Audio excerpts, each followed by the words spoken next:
The Simpsons did it again. They recently predicted two big unbelievable things that already happened in 2024. And I bought a hamburger, McDonald's hamburger. Why in the world would someone keep a hamburger for more than 20 years? That someone or something created this. This isn't just pop up out of the blue and just, hey, here we are. Yo, what's going on, everybody, man? By today's title and thumbnail, you already really know what to expect. I don't think I gotta do too much talking. Today's episode is going to get pretty lit, man. It's going to be things that will possibly change your mind, change your reality, and just the way that you think in today's society. Make sure if you all enjoy this video that you give it a huge like, man. Remember, the more likes that this video get, the higher that it will rank. Hopefully you enjoy this video. Let's get it, let's go.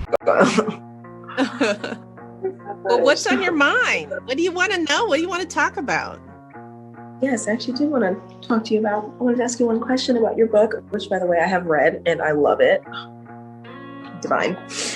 And yes, so I wanted to ask you, what advice do you have for teens who want to be themselves and thrive like you have and currently are? Well, like you have and currently are, you know? I mean, you know, I am just so proud of you, you know, being just an amazing role model and embracing your truth, right? You're already doing this, so maybe this is for some other young people that are listening. I feel. But let me just say, it does take time to know what you're. So I'm not going to sit here and say why this is going viral at the moment or why somebody sent me this clip. I'm positive that you all can do the justice in explaining basically what the mass is thinking at the moment regarding this video. Did they ever bring any like children into the Bohemian Grove? Or no. No. Except the guys that are horny, they go into town and there's during the encampment. Except the guys that are horny, they go into town and there's during the encampment. There's all a few girls up there in town. Prostitutes. Okay.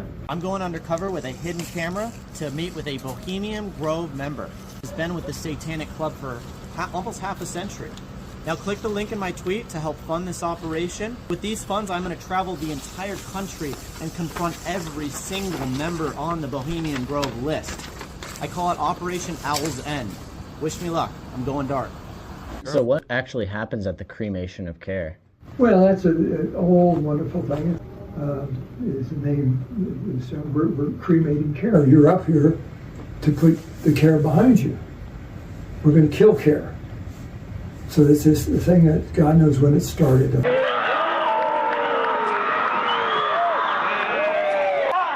have its will of thee. Begone, old care. And it's very elaborate. People going around with capes and stuff and bad guys and good guys. Yeah. Probably 125 people that are participating in this whole thing. And again, after everybody comes in singing songs and doing all sorts of things, and they cremate care. They go up to this lake, and in the lake is this magnificent sculpture. The owl is the symbol of the Bohemian Club, which is why I have a whole bunch of owls all over the house. It is. You see a lot of owls, because I was member of the Owl Club, which is at Harvard. So that's There's one behind me. Who plays the high priest? It changes every year. Oh, okay. Every year. That's a big deal. Big deal. Why is that a big deal? Oh my God, you know, dressed up there, 1,000 people there. Oh. People listen to this whole thing. You're right in the middle of it. You've got to be a showman to get it. If you want to be a. Have you ever been a high priest or participated in them? Good Lord, no. Oh, no. No, that wasn't my style. Yeah. So when you say you put care behind you and you kill care, what is care exactly? Cremation of Care, which is what it's known for, is you're up there to burn care. That's the whole idea. And all this stuff's going on. It's magical. What makes it magical? Unusualness, one of a kind. I'll never see this again. Just good old guys. Good old guys? Just good old guys. Okay, good old guys, all right. Yeah. Well, think about it. They're good old guys because they're up there. They could be, they're almost always are Hollywood guys up there. Who are the people in the robes? It's all members. Oh, okay. They're all members. I mean, they're a movie star. You'll recognize a movie star all the time up there. Has there ever been any like murders or anything at Bohemian Grove? A lot of drunks, but no murders. Yeah. Anyone cool there? Anyone? Always. Yeah. You recognize somebody, geez, was that Bill Clinton, yeah. Or, So you got to meet Bill Clinton? oh yeah. Oh, that's cool. What was Bill Clinton like? Wow. Let me go ahead and go to part 2 right quick, y'all. Hold on. This is getting serious. Bill Clinton like? So you got to meet Bill Clinton? Oh yeah. Oh, that's cool. What was Bill Clinton like? Is he a nice guy? Stiff. Yeah. Stiff. Stiff. Does he go to Bohemian Grove? Donald Trump? You've seen him, I doubt it. I doubt if he'd be invited. Does Obama? Obama's been there. I don't know about Lana. Interesting. Obama came up there very quickly because he didn't want to get a big deal, so he flew in and picked him up. They have a lakeside talk and then an evening event. And so he was brought in to see the evening event. John McCain? No, I just knew John down here. Yeah. He's a good Democrat. We got along well. Yeah. Secret Service there? Absolutely not. No Secret Service? Absolutely not. Do you go with family? Good Lord. It's a male club. Do you have sons? Yeah, my son's a member. Oh, okay. He's a member now. Just got in after 11 years. And that was only because I made a few calls. Do you know anyone that would be willing to invite us to the event to see it? Absolutely not. There's no way I'd be able to evaluate you and what you do and how you do it, where you came from, why are you doing what you're doing now. That's what I've got to know if I invite somebody. Oh, gotcha. I just don't say, I've got a great guy. They say, oh yeah, who? Yeah. Especially since you're usually staying with a camp of some sort. So when you stay at the camp, do you have to stay at that camp and not wander around at nighttime? There are 32 camps. So one camp has 2 people. One camp has 50. So it all depends where it is. Richard Nixon, he was actually quoted talking about the Bohemian Grove. One of his tapes that got released in the 90s or 2000, he said it's the faggiest club he's ever been a part of. That would make sense. Yeah. That would make sense. Because he was definitely an outlier. Yeah. He was definitely an outlier. How much is it to get into the Bohemian Grove? Because I know you have to pay like a upfront fee and then a yearly dues. Ain't no Money money. is no object. Yeah. It's whether you're accepted. Oh, okay. Wow. Many, many, many very rich people will never get it. Wow. What's the reason for that? Not money that they want. Because they're not there for money. It's not how much money you have is totally immaterial. Okay, I see. You know yourself. Anytime you're with an organization that's top, people want in. Yeah. Are you a Freemason also, or no? No. Bohemian is basically, or gypsies. Mm-hmm. They're gypsies. Wow. Yeah. Started by San Franciscans that said, let's go up to the woods up there and start something. Mm-hmm. That's how it started. Right. And their whole batch of them scattered around different parts of the grove. Yeah. The Hillbillies, they're the biggest one, right? The band is the biggest. The band. Band camp is the largest. Hillbillies is probably in the top third, but that's all. What's your political affiliation? I'm a Democrat. Okay. Have you been a lifelong Democrat? Absolutely. Okay. Absolutely. The Democrats are more fun than the Republicans. Yeah. I feel like honestly the proof is in the pudding right there. I don't think I need to say too much about this.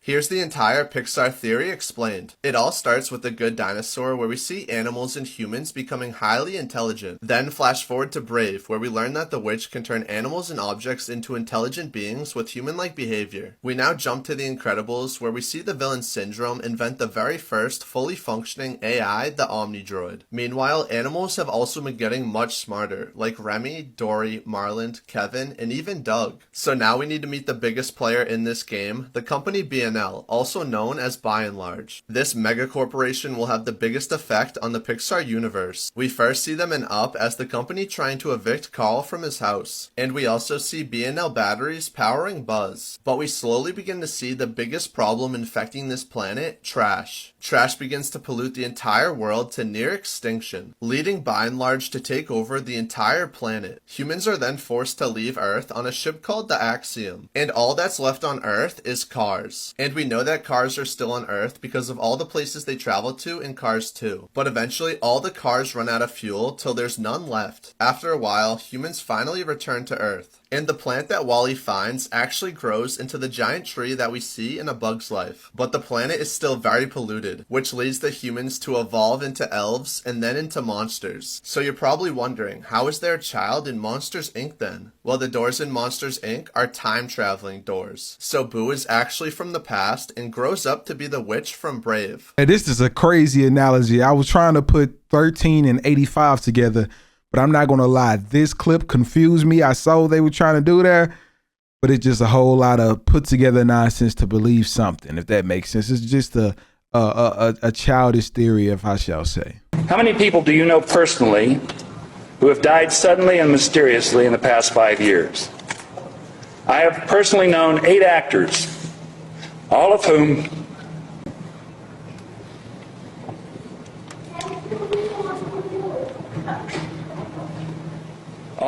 I have worked with and was close to. Heath Ledger, Chris Penn, David Carradine among them. I believe these actors were whacked, and I believe that many others, such as Britney Spears, Lindsay Lohan, and Mel Gibson, are being played to get at their money. In the meantime, many a celebrity's image and marketability is being co-opted and destroyed. I have earned approximately $40 million throughout my career. I have profit participation in some of my films. I am being embezzled from by this monstrous ring of accountants, estate planners, and lawyers who are mercilessly slandering me and trying to kill my career, and I believe murder me in order to gain control of my royalties. I will never forget that interview with Randy Quaid. He was so upset, so emotional, and I really think everything that he was talking about was true. So many people dismissed him as crazy and that he was just not right, but I see a very emotional man that is honestly telling the truth. And what did he have to lose? Randy Quaid, he played as Cousin Eddie on the National Lampoon's Christmas Vacation #2. And he's played on a lot of different movies such as Independence Day and this movie Real Time.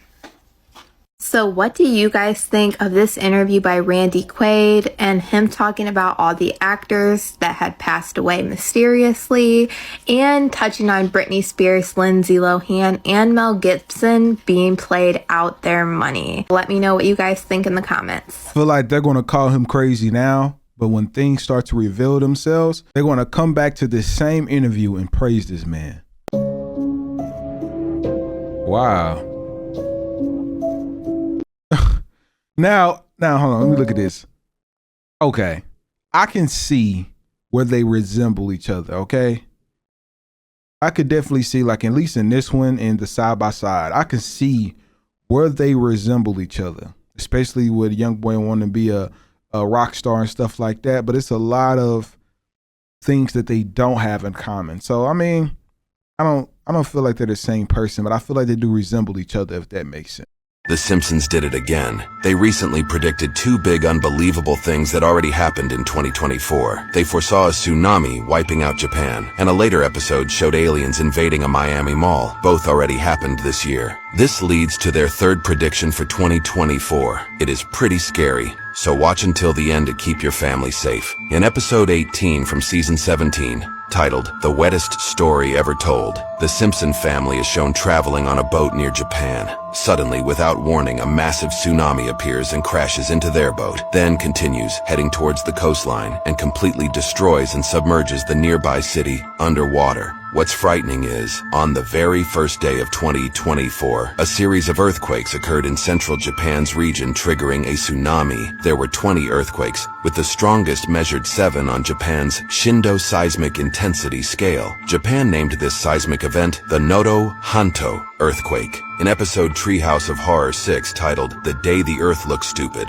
Bart and Lisa are enjoying their Florida vacation when strange things start occurring. An alien is spotted in a small storage room. Moments later, a full-scale invasion begins. Their 3rd omen is even more chilling. I'll reveal it in part 2. Can anybody confirm that these episodes are real? Because sometimes I'll be feeling like people know that people ain't going to do the research with the whole Simpsons stuff, so they just say things to go viral. But if this is real, Simpsons with, I don't know, more rings than Jordan out here. You guys, oh my god, watch this.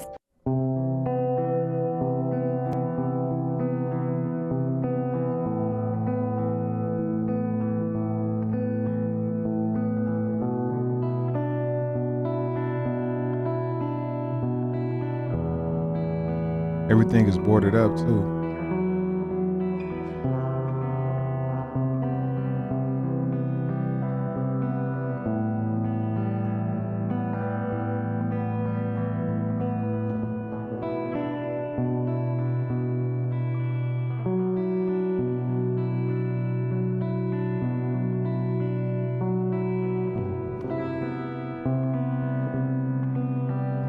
A zombie land.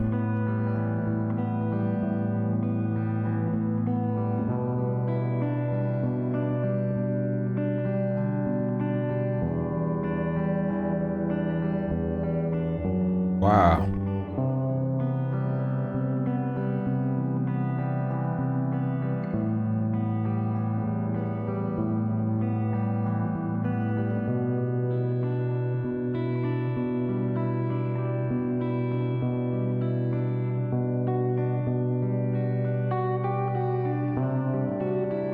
Wow, I do wonder why there's places like that. So when I was doing a little bit of research, basically I thought the same thing, that it has something to do with contamination, but basically this is a town that was abandoned due to underground coal mining fires, and they were nearly impossible to extinguish. So for everybody's safety, so you know people don't explode and they sink, they got everybody up out of there, you know. So I thought it was something contaminated worthy, but I guess it's just them digging and coal mining. And sit down. I just heard something rather disturbing. Seems to me, no, it ain't no seems to me, dead serious. You can look it up. A certain food establishment that all of us used to eat at. And they got a big yellow letter M on their sign. We're gonna leave it at that. I just found out the most disturbing about them people. They have contracts with so many local hospitals. My thing is, why? They sure don't feed you that when you in there. I done been in there. I done had kids. I had 5 girls. I ain't never had a Big Mac or double cheeseburger for lunch. So why do y'all have contracts with all these hospitals? It's true. I'll tell you why. Unlimited supply. Unlimited supply. That's how they get there. And y'all thought we was crazy. And I dare you to fact check me. Fact check me. Go fact check me and bring your back to the comments. And I bet you can't say I'm lying. Fact check it. Because there's a hospital over here in Tampa, which is 45 minutes away from me. The citizens are begging the hospital to drop the contract with them. What's going on? What the is going on?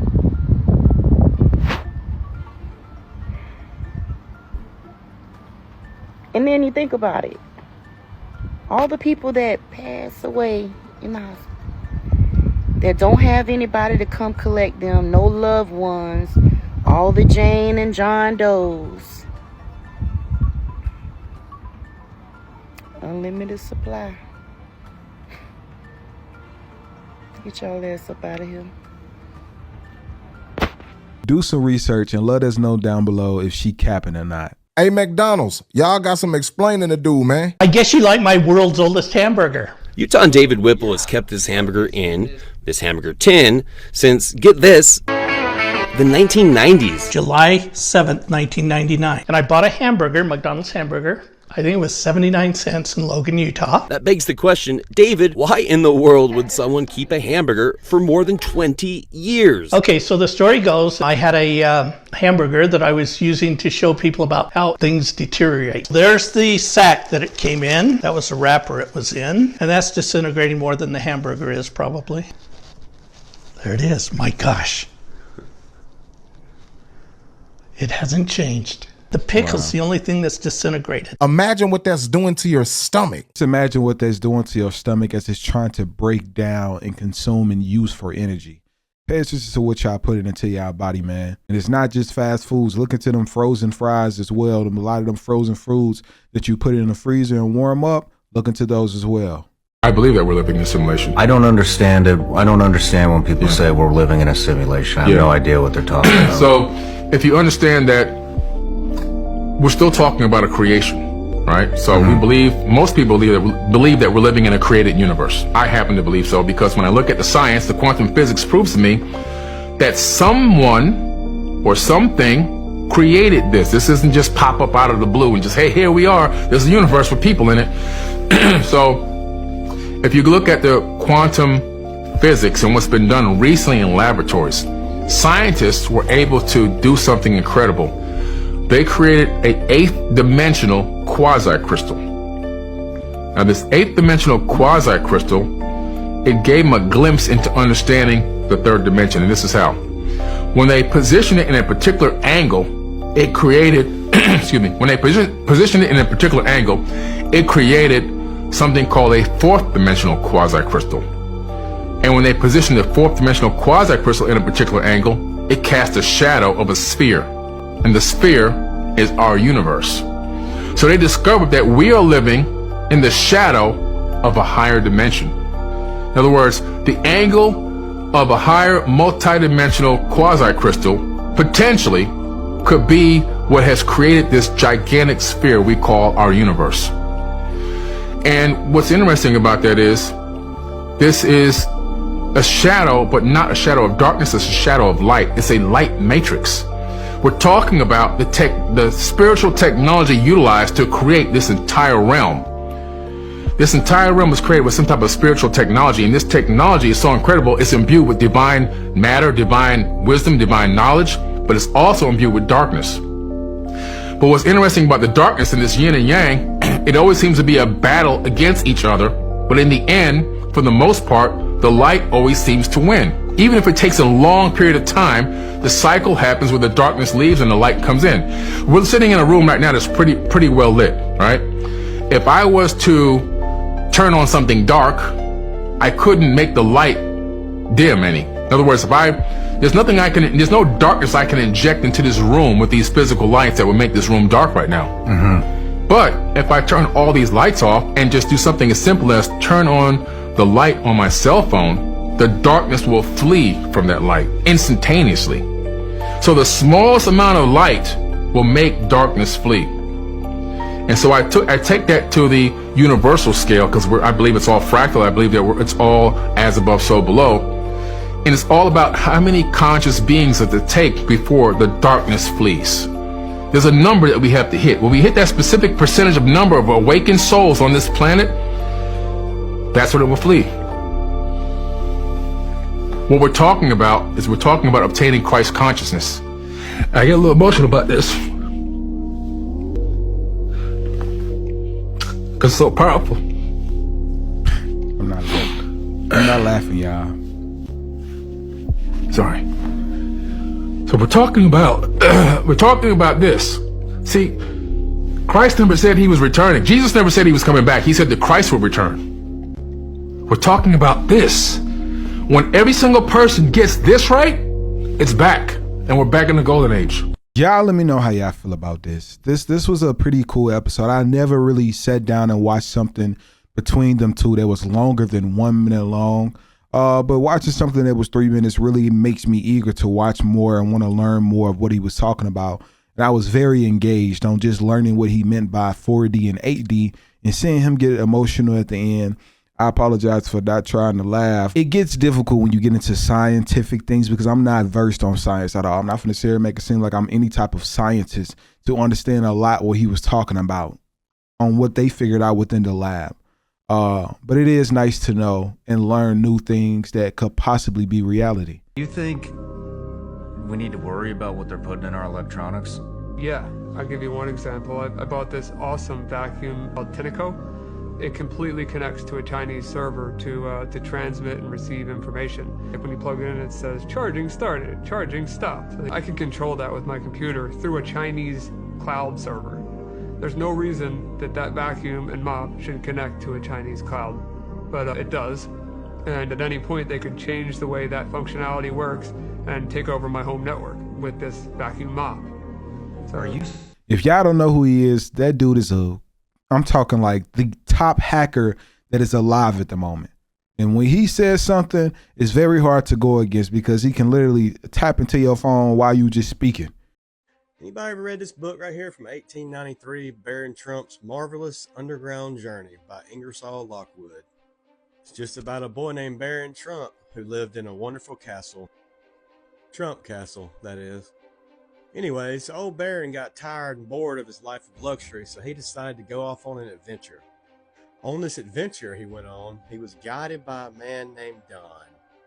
Somehow he came across a time travel portal in Russia. This same author wrote a book a couple years later called The Last President. Now this book was about a wealthy man who lived on Fifth Avenue in New York City. Shortly after he's inaugurated, he elects a guy named Pence to be his VP. After the inauguration, because nobody thought he would win, the world erupted into violence. Keep in mind, this is just a book, everybody. Now here's where it gets kind of weird. So Nikola Tesla, who claimed to discover time travel, when he died, there was about 80 trunks of his life's work, his complete life's work, in the little apartment hotel that he passed away in. Well, the guy put in charge of collecting all his stuff and getting everything was none other than John G. Trump, Donald Trump's uncle. Then there's rumors after his uncle passed, Donald Trump inherited all of the time travel stuff.